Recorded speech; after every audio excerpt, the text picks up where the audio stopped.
Talk diet series episode 8 vitamin K for dogs. அனைவருக்கும் வணக்கம்.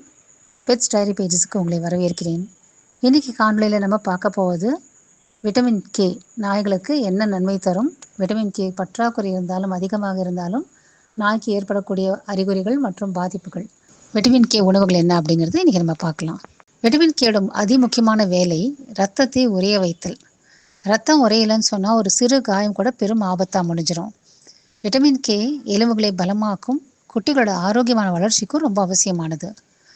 ஆரோக்கியத்தோடு இருக்கும் நாய்களுக்கு தங்களுடைய உடலில் விட்டமின் கேயை உருவாக்கி கொள்ளக்கூடிய ஆற்றல் இருக்கிறது. ஆனால் சிறந்த உடல் நலத்தோடு வாழ உணவிலிருந்து கிடைக்கும் விட்டமின் கேயும் நாய்களுக்கு தேவைப்படுகிறது.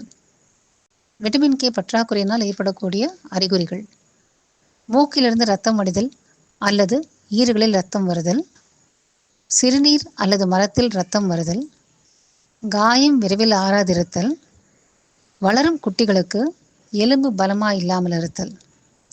விட்டமின் கே இயல்பாக கிடைக்கக்கூடிய உணவுகள் என்ன அப்படின்றத பார்ப்போம். பசலைக்கீரை உள்ளிட்ட கீரை வகைகள், பச்சை பூக்கோசு, மீன். விட்டமின் கே ஓவர்டோஸ் ஆனால் என்ன அறிகுறிகள் ஏற்படும் அப்படிங்கிறத பார்ப்போம்.